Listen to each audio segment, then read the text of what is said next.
I got permanent residence after living in Japan for only 2 years. That means I can sing at karaoke and use Japanese vending machines forever. But how is that possible when Japan seems so hard to immigrate to? Japan's population is 97% Japanese, and of those 3% of immigrants, only a third have permanent residence. My case is literally 1%. I'm gonna share all the secrets about how to live in Japan long term. First, why even bother getting PR? Well, if you come to Japan, you can only stay up to 3 months. To stay longer, you need a visa. The main ones are the working holiday visa, a student visa, or a work visa, but they all have limitations. The working holiday visa is only up to 1 year and only for certain countries. And for student visas, well, you gotta be a student. So unless you wanna pay tuition for life, it's not really a long-term option. Or what I got, a work visa, but it limits you to working only in your specified field. And if you leave your company, you have to find new work in 3 months or you are booted out of this country. Get your jobless ass out of here. God damn. But with PR, all those restrictions go away. You can do whatever work you want to, when you want to. So how the heck do you get PR? Well, I searched around and found 3 main ways. 1, marry a Japanese person or PR holder for 3 years and live in Japan for 1 year. Sounds pretty straightforward, but I didn't want to marry someone just for PR. 2, live in Japan for 10 years and work at least 5 of those years. Yeah, 10 years. I'd be a grandpa by then. But there's a third option that not many people know about. I actually only heard about it while I was gaming with friends. You know there's a point system for PR in Japan, right? There's a what? Yeah, we were just filling it out using your info, and you might have a chance. Do you get points for being a YouTuber? That's negative for points, real, you dude. should look into it though. What? Why the hell does my Canadian friend know more than I do? Apparently, you get points based off your age, education, work experience, Japanese proficiency, and other qualifications. 70 points, and you can apply for PR after living in Japan for 3 years. 80 points, and you can apply after just 1 year. I was getting excited. I had already lived in Japan for 1 year. Maybe I could apply. I filled out all the boxes. Under 30, masters, no work experience, JLPTN 1 though, no patents or anything, and 70 points. 10 points off. Sure, I could apply in 2 more years, but my work contract and visa would expire by then, and I'd be close to turning 30 and losing points. I wanted to get it now, to have that security, but I couldn't just make up points, so I gave up. That was until 6 months later. I was talking to a Korean friend at a ramen bar, and she mentioned something about extra points for graduating from an approved university. What was she talking about? I didn't see that on the form. When I got home that night, I went to my computer and skeptically looked over the form. But I found something. Considered highly reputable by the Japanese government. Is this what she was talking about? For more information, check the ministry link in the footer? I clicked the link, and there it was. A list of universities that counted as highly reputable, for which you get an extra 10 points? That's exactly how many I needed. I frantically opened up the list of approved universities. It was in alphabetical order. Please have Queen's University on the list. It's from a small town in Canada, but it's pretty reputable. Please. I scrolled through the list, my heart pounding in my chest, my hand shaking on the mouse, scrolling through the M's, the N's, the O's. I scrolled past Qatar University, and there it was! Queen's University! Let's go!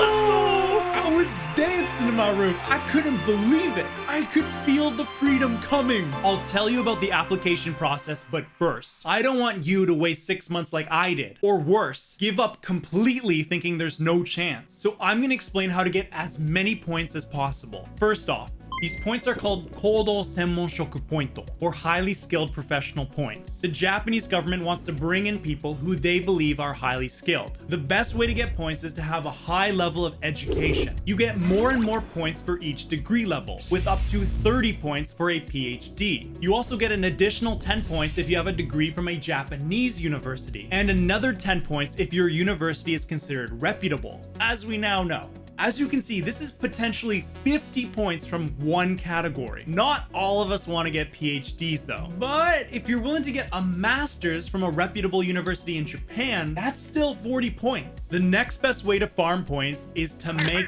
that chedda. It feels a bit superficial, but I guess it's an indicator of being highly skilled. You get 10 points for having a salary of 4 million Japanese yen, or about $28,000 USD. Then, for every extra $7,000 you make a year, you get an extra 5 points, up to 40 points for 10 million Japanese yen, or about $70,000 USD. Now, if you're not a rich PhD holder like most of us, don't worry, there are extra points. You get points just for being younger. 15 points for being under 30, which decreases to 0 once you're 40. Get wrecked, boomers! I'm kidding. You also get more points for longer work experience, which tends to balance out the points you don't get for being older. Yeah! And of course, the one you're probably putting off right now. Japanese proficiency! 10 points for N2 or 15 points for N1. This is your daily reminder to keep studying. You also get extra points for being a researcher, working in a cutting-edge industry, or having qualifications related to your field of work. A crucial warning though, you don't only need 70 or 80 points now, but you also need to have had 70 points 3 years ago or 80 points 1 year ago. So you can't just say switch to a new job that pays more, get more PR points, and apply immediately. You need to have had those points sustainably. I'll leave the link to the PR point calculator in the description. But even if you think you have enough points, how do you actually get PR? The Immigration Bureau handles PR applications, and you need to submit a bunch of boring documents. Tax statements, income statement, next year's income statement, guarantor form, bleh. But my Korean friend told me there are gyosei shoshi, or paralegals that can help you collect some of the documents and submit the application on your behalf. Paralegal services are expensive though, about $1,000. But to save some time and have peace of mind the application was done properly, it was worth it for me. Also, you need to give yourself lots of time. For example, I had to ask around my work on how to get a copy of a future income statement. You also need time to build up the courage to ask someone to be your guarantor. Cause let me tell you, there is nothing more humbling. Sir, could you fill out these forms and put in a good word for me? What? Wait, who are you? It took us 2 months until we finally submitted it, and immigration told us it would take 6 to 8 months for it to process, so give yourself lots of time. I waited and waited. I tried to think about other things, but it felt like my whole life depended on this one result.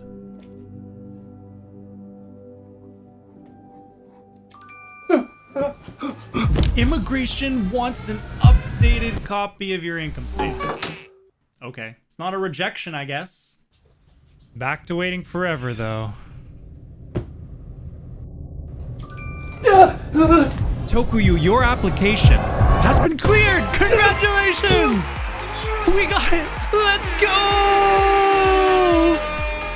I was smiling like an idiot as I walked over to pick up my PR card from the paralegal office. I asked what the rules are for keeping PR. There was no point going through all this struggle if I just ended up losing it. Nakano-san explained that luckily, in Japan, it's hard to get PR, but really easy to keep it. For example, in Canada, you have to live there at least 2 years of the past 5 years in order to keep PR. But in Japan, you don't even need to live there. The only catch is you have to submit a form called a Sainyu Koku Kyoka, saying that you'll be leaving Japan for an extended period of time. And you have to resubmit this form every 5 years to say that you'll still be away. But you can just visit Japan, resubmit the form, and you're good for another 5 years. It's incredibly lenient. I eagerly went to pick up my PR card from the paralegal office. And they even made it a little event to give me the card and congratulate me. はい、じゃあ変なところをぶらしておきます。視聴者さんたちに言いたいことがありますか？はい、永住権の要件を満たさない方であっても帰化申請といって日本国籍に変えて日本のパスポートを取る手続きであれば要件を満たす可能性がございます。ある程度の日本語能力が求められますがご検討いただければ嬉しいです。応援してます。キュンはやらない、キュンはやらない。I'm officially a free man in Japan, not tied to any spouse, school, or work to stay here. I could literally move to the Japanese countryside and make YouTube videos. What would you do if you had Japanese PR? Hey guys, long time no talk. We're getting close to 100,000 subscribers! It's a little bit early to celebrate, but I can taste the silver play button. It's crazy that 2 years ago, I was celebrating 1,000 subscribers. Thank you to the ones who've supported me by always watching my videos. I'm thinking of unboxing the silver play button as a 100k sub special. I could even make it my first live stream and you guys could ask me any questions you have. But if you have any other ideas, let me know. Until next time, guys. Tokuyu out.